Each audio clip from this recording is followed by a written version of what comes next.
Olá pessoal, eu me chamo Marton Kaique, sou enfermeiro e doutorando do programa de pós-graduação em inovação terapêutica e hoje eu vou estar falando com vocês sobre citometria de fluxo e sua aplicabilidade nas diversas pesquisas científicas. Então, nós vamos iniciar falando sobre a citometria de fluxo, quais as vantagens, como usar e o que medir. Vamos falar um pouco sobre luz e fluorescência, que está bastante relacionado com esta técnica, como os citômetros de fluxo funcionam, e ao final vamos falar sobre as suas aplicações em pesquisas, principalmente na área de biologia celular. Então, o que é citometria? Então, citometria consiste num processo no qual características físicas ou químicas de células ou partículas são mensuradas. Então, se a gente for partir para o termo citometria de fluxo, então a gente vê que o cito parte de células, metria de medida e fluxo de movimento. Então, seria uma análise multiparamétrica de células ou partículas que estão em uma suspensão, certo? Conforme nós podemos observar na imagem aqui ao lado. E por que é interessante nós fazermos a citometria de fluxo? Principalmente se a gente tem uma amostra que é desconhecida e precisa saber o que tem naquela amostra, qual o micro-organismo, qual as células que estão presentes naquela amostra, quantas estão presentes, de que tipo são e quais são suas características funcionais. Então, a citometria de fluxo nos permite fazer tudo isso. Atualmente, nós temos uma gama de possibilidades para usar a citometria de fluxo em pesquisas, certo? Eu elenquei as 4 principais que são mais utilizadas, que é na imunofenotipagem, ou seja, eu faço uma caracterização das células mononucleares do sangue periférico daquele paciente. Então, eu avalio o percentual de células CD4, percentual de células CD8, eu posso avaliar células natural killer, linfócitos Treg, linfócitos B, enfim, há uma diversidade de possibilidades e diferentes células que você pode avaliar. Nós também podemos avaliar análise de diploidia, contagem de células, que é bastante utilizado principalmente os pacientes que são HIV positivo, e análise de proteínas presentes naquela amostra, como por exemplo a análise de proteína do leite da vaca. E o que é que o citômetro consegue medir? Então, como vocês podem observar nessa imagem, o citômetro ele consegue detectar estruturas de 0,2 micrômetros até 50 micrômetros. Então, se a gente parar para observar, ele consegue medir desde uma bactéria, que tem 0,5 micrômetros, até um monócito, que é uma das maiores células que nós temos no nosso corpo, medindo 14 micrômetros. Então, são estruturas minúsculas que muitas vezes um microscópio comum ele não consegue, nós não conseguimos visualizar, e aí nós temos essa tecnologia que nos ajuda a estar fazendo a análise dessa amostra. E por que fazer a citometria de fluxo? Marta, eu já percebi que é uma técnica um pouco sofisticada, exato, mas o citômetro ele é um microscópio especializado, certo? Então, a vantagem é que de uma mesma amostra nós podemos observar um N enorme de informações. Claro que vai estar aí dependendo do equipamento que você tem disponível, do usuário que está manipulando, é necessário conhecimento prévio, e dos reagentes que estão sendo empregados, certo? Os ganhos de realizar a citometria de fluxo é porque essa técnica tem uma maior sensibilidade, especificidade e rapidez, certo? Bem como uma maior acurácia e reprodutibilidade no que diz respeito aos experimentos. Então, é necessário que a gente saiba discriminar as células, ou pelo menos pressupor o que se tem naquela amostra, saber qual a população de interesse e principalmente conhecer o equipamento e a tecnologia, certo? Então é necessário que você tenha aí um conhecimento prévio sobre a citometria de fluxo, as suas funções, os seus protocolos para estar realizando um experimento bem delimitado e sem erro. Hoje, o mercado ele dispõe de uma grande quantidade de citômetros. Cada um, seja para pesquisa ou para utilização na clínica, certo? Então, por exemplo, nós temos aqui o Faxaria 3, que pode ter até 6 lasers e fazer 18 cores. E aí vocês vão entender mais à frente o que significa essas cores. Aqui nós temos o Faxcalibur, que é um dos validados pelo Ministério da Saúde para utilização na clínica. O BD Influx, que consegue fazer até 18 cores. O Coulter, o Pentra. E existem outros citômetros que podem fazer mais cores, certo? Então, as medidas que um citômetro faz são baseadas em 3 parâmetros.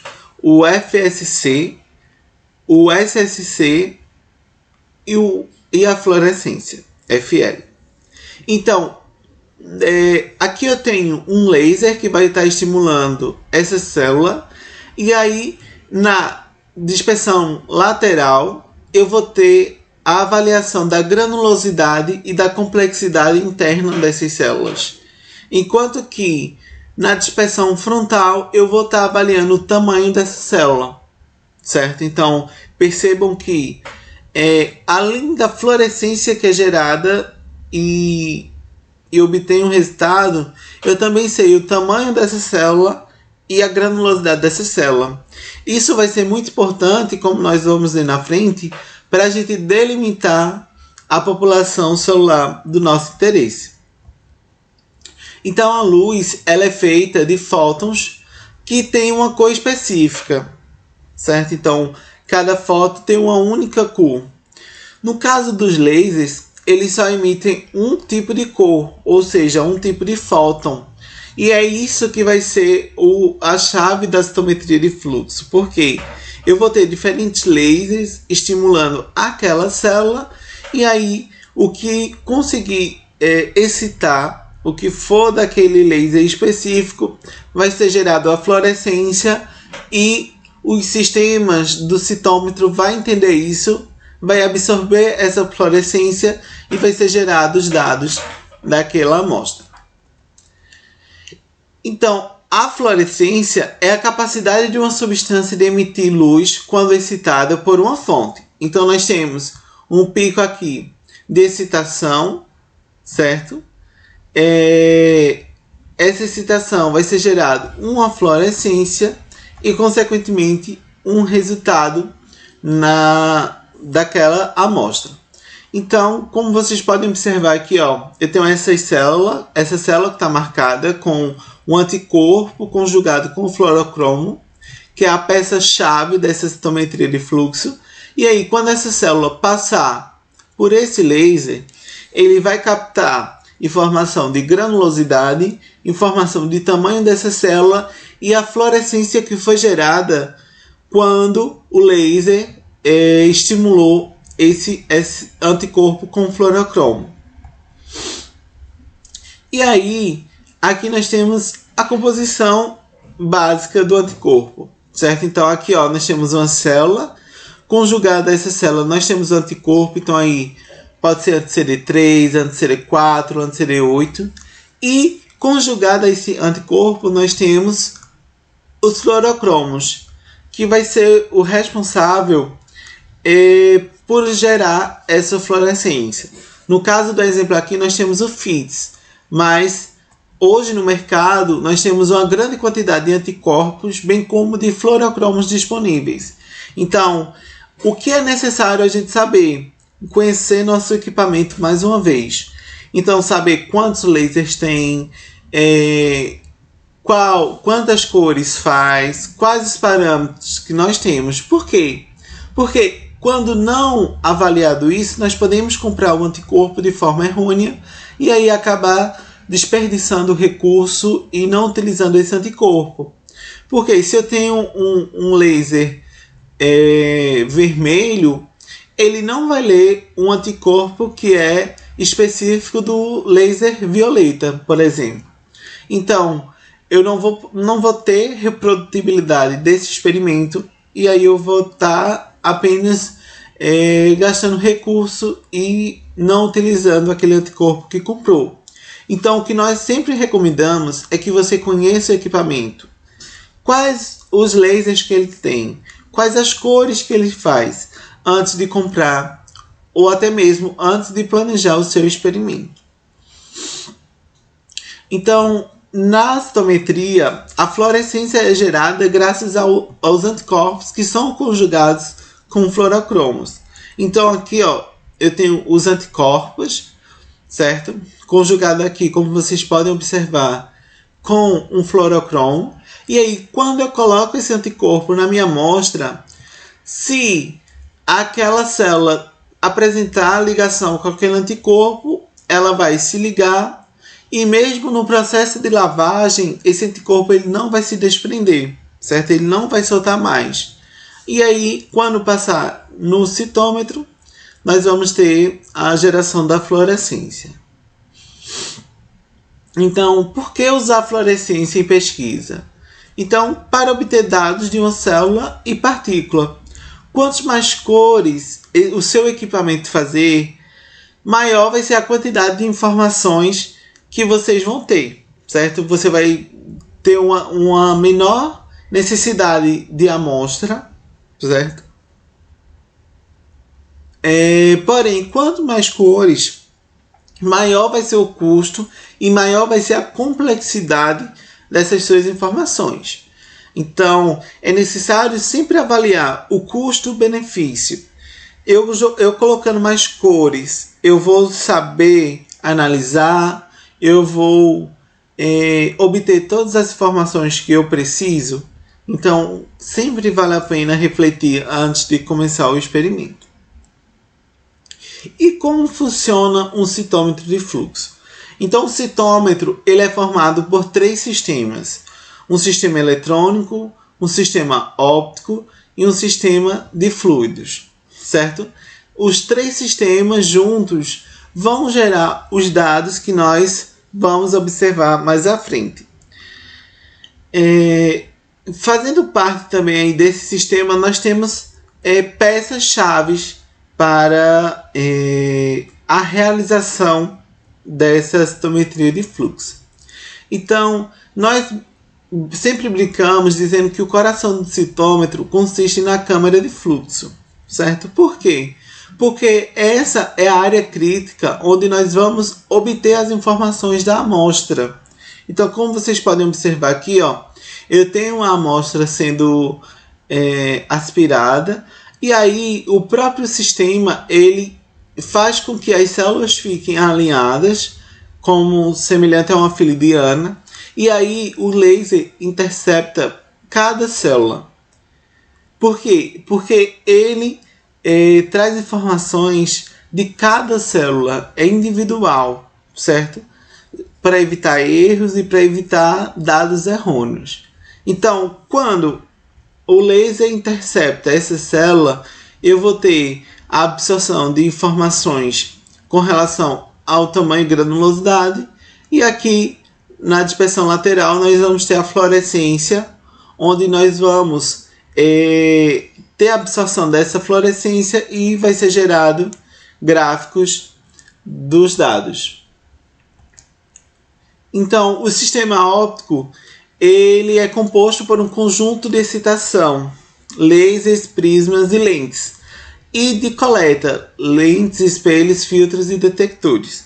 Então, quando o laser ele começa a emitir o seu fóton, a sua luz, eu vou ter os prismas e as lentes que vão ser responsáveis por alinhar e moldar esse laser, esse feixe do laser, de forma que quando ele chegue aqui no que nós chamamos de flow cell, ele esteja alinhado, certo?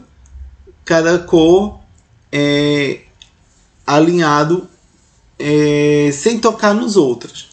E aí, depois que eu tenho a avaliação das células, essa fluorescência que foi gerada vai ser coletada pelas lentes, espelhos, filtros e os detectores.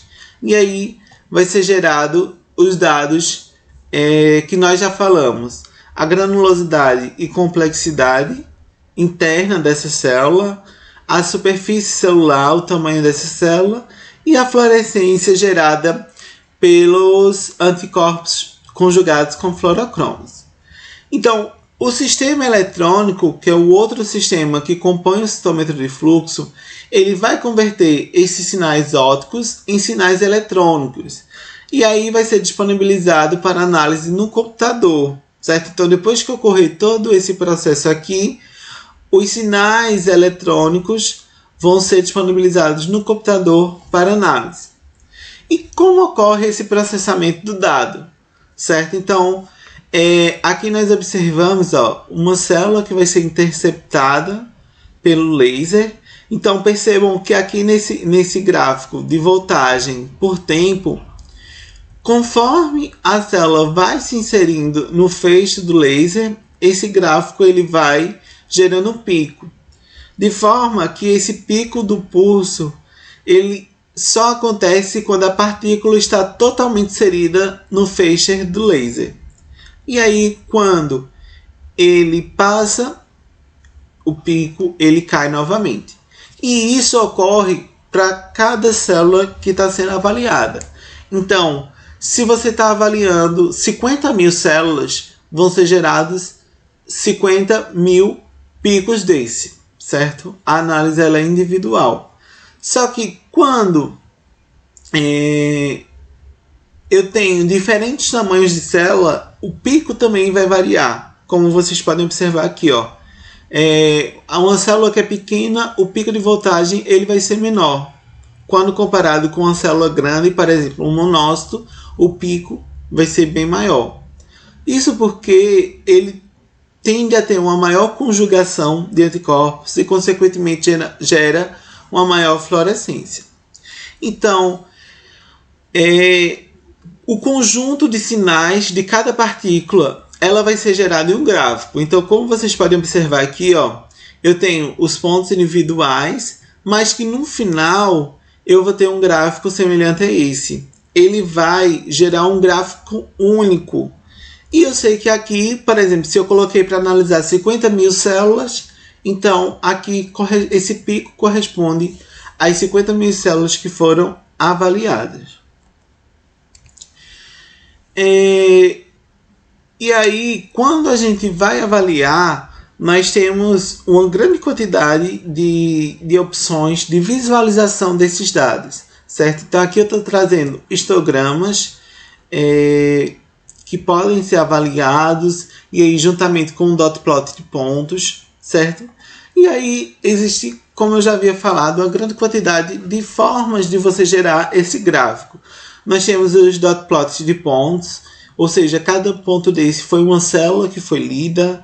Nós temos o density plot, que seria a densidade, ou seja, ele vai agrupando aquelas células que foram lidas e vai gerando uma escala de cor, onde as cores mais quentes aqui, como o vermelho e o amarelo, são as maiores concentrações de célula que foram avaliadas. Nós temos gráficos mais sofisticados, como o 3D, os de contorno e os histogramas, que são bastante utilizados também na análise. Então, no próprio sistema, aqui eu trago a interface de um Faxcalibur. Então, como nós podemos observar aqui, nós podemos diferenciar a população pelo tamanho e pela sua granulosidade. E aí, nós podemos observar dentro dessa população qual foi a fluorescência gerada. Então, dentro de uma amostra, por exemplo, de sangue, nós temos diferentes populações celulares.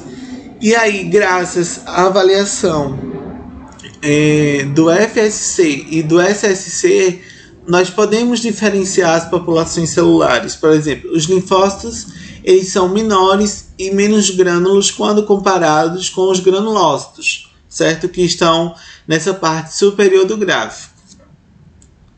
E aí, cada região nós podemos delimitar e ter uma população celular do nosso interesse para avaliação. Quando a gente passa para avaliar os dados, então nós podemos fazer diferentes combinações. Então, por exemplo, nesse exemplo eu trago a avaliação da expressão de uma população celular, digamos que CD3, e a produção de citocina. Então, quando a gente vai avaliar, então, como vocês podem observar aqui, nós fazemos delimitações para podermos ter os resultados daquela análise. Então, nesse primeiro quadrante, são positivos para a citocina, mas nós não temos aquela presença das células de interesse, digamos CD3. Então, são células CD3 negativas, mas que são produtores de citocinas, ou seja, são outras populações celulares que estão produzindo a citocina que estamos investigando. Nesse segundo quadrado, nós temos as células duplo negativas, ou seja, nem é a população de interesse que nós queremos, nem são produtores de citocina que nós estamos avaliando. Nesse terceiro quadrado, nós temos o que chamamos de duplo positivo, certo? Onde nós temos as células de interesse e produtores de citocinas que nós estamos avaliando. E nesse último quadrado aqui, da parte inferior, nós temos as células de interesse que são positivas, mas que não produzem a citocina que nós estamos investigando.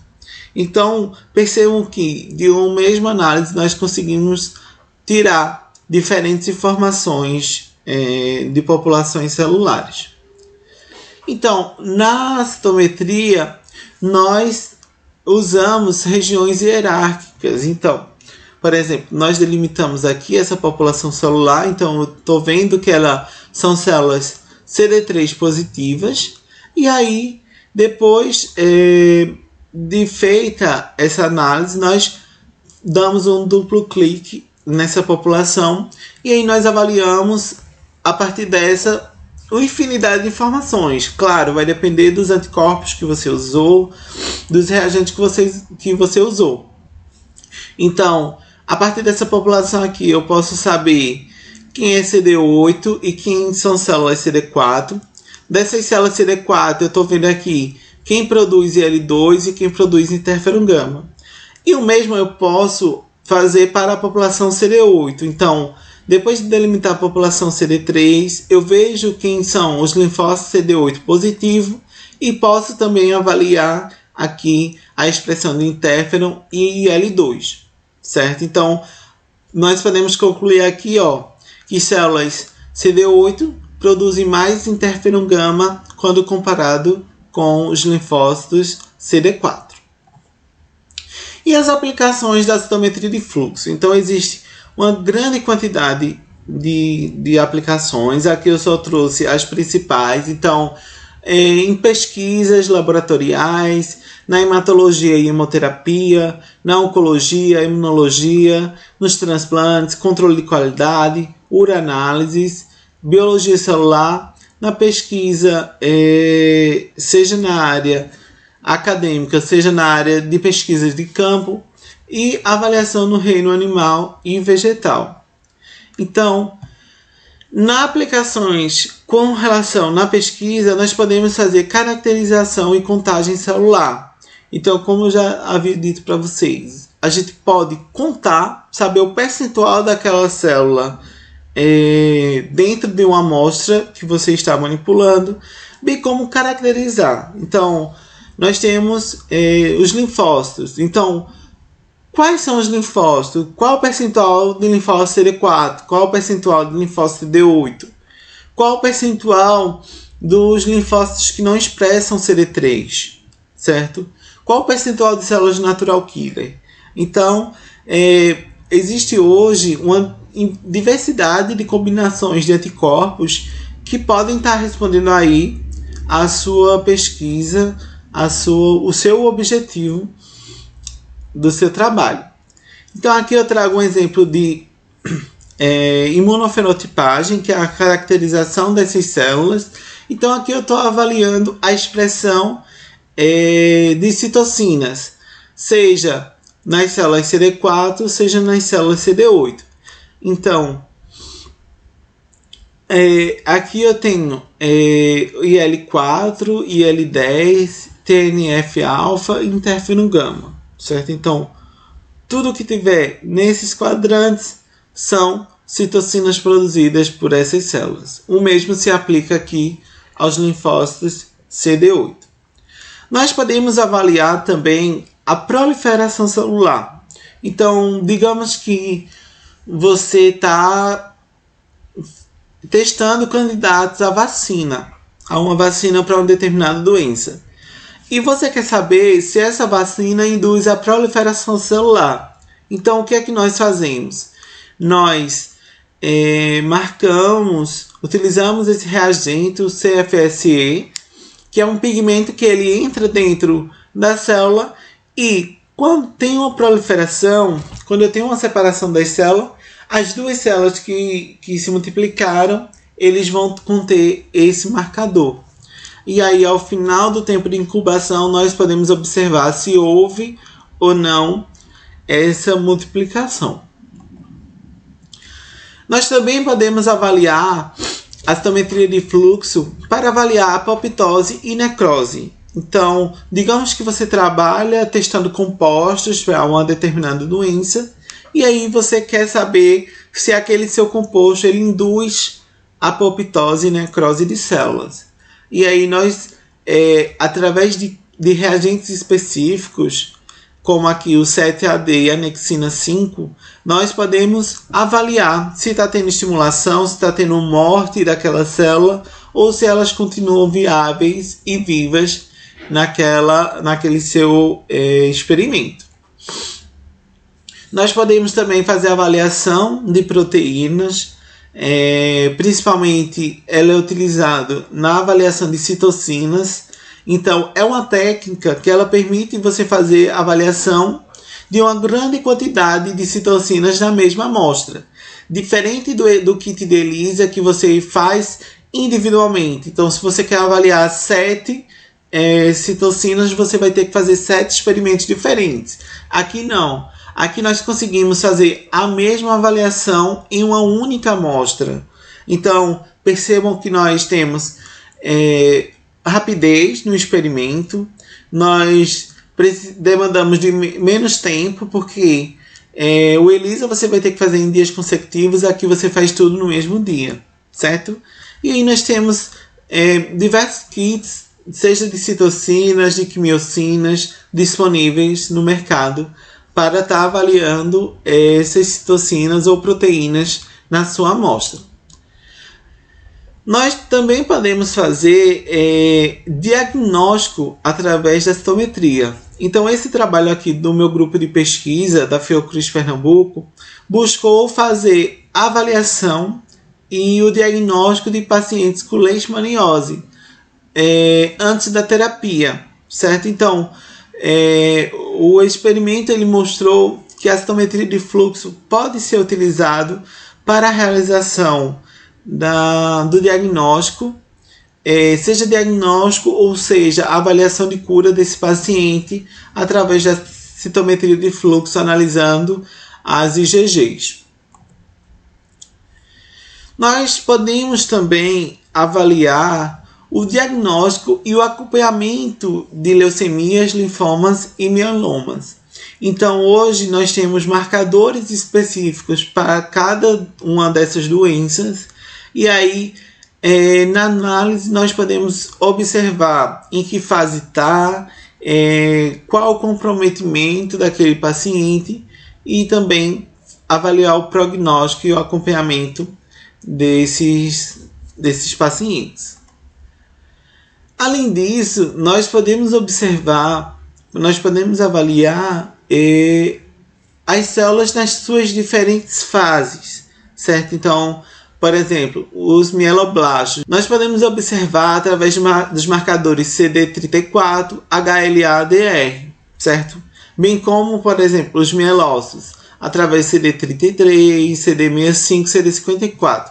Então, antes de você delimitar e fazer a compra dos seus anticorpos, é importante você estudar sobre a população de células que você vai estar investigando para adquirir os anticorpos certos e não ter nenhum erro. Nós também podemos fazer imunofenotipagem em pacientes com HIV. Então, como nós podemos observar aqui, nesse dot plot, nós temos a população celular de um paciente que é HIV negativo e nesses dois de pacientes que são HIV positivo. E aí, nessa população aqui, que são células CD4, nós podemos observar a diminuição dessa população celular nesses pacientes, seja na fase inicial da doença ou na fase avançada. Então, hoje, o Faxcalibur ele é o padronizado pelo Ministério da Saúde para estar realizando aí essa avaliação nos pacientes com HIV, bem como avaliando outras amostras. Então, eu agradeço pela atenção de vocês, agradeço também aos organizadores do evento pelo convite e qualquer dúvida, qualquer contato que vocês precisem, esse é o meu endereço de e-mail e estou à disposição para esclarecer dúvidas ou até mesmo, quem sabe, gerar parcerias. Obrigado a todos.